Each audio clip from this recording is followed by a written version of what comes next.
বিশ্বজয়ের উচ্ছ্বাস নিয়ে দেশে ফিরেছে স্পেন ফুটবল দল। বিশ্বকাপ ট্রফি হাতে সোমবার মাদ্রিদে পা রাখে রদ্রিদের দল। বিশ্ব চ্যাম্পিয়নদের স্বাগত জানাতে রাজধানীতে জড়ো হওয়ার প্রস্তুতি নিচ্ছেন লাখো সমর্থক। শিরোপা জয়ের পর স্পেন জুড়ে চলছে উৎসবের আমেজ।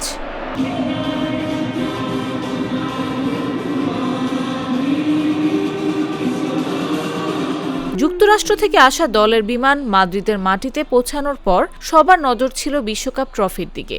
বিমান থেকে নামার সময় অধিনায়ক রদ্রি উঁচিয়ে ধরেন কাঙ্ক্ষিত সেই ট্রফি, যা আর্জেন্টিনাকে হারিয়ে দ্বিতীয়বারের মতো স্পেনের ঘরে ফিরেছে।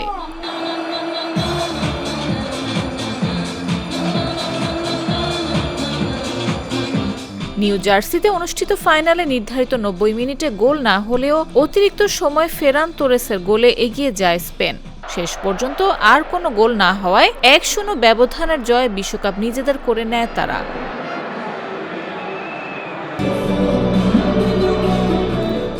এই জয়ের মাধ্যমে 2010 সালের পর আবারও ফুটবলের সর্বোচ্চ শিরোপা জিতল স্পেন। দীর্ঘ অপেক্ষার পর দ্বিতীয় বিশ্বকাপ ট্রফি উদযাপনে এখন উৎসবের নগরীতে পরিণত হয়েছে দেশটি।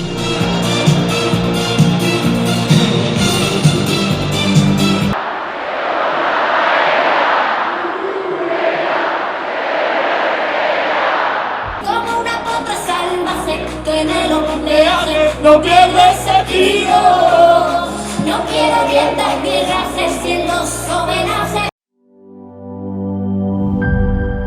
একমাত্র আরএফএল ক্লাস পাইপ নিশ্চিত করে প্রতি ইঞ্চিতে সঠিক থিকনেস ও সঠিক মাপ। পাইপের বস, না কিনলে লস।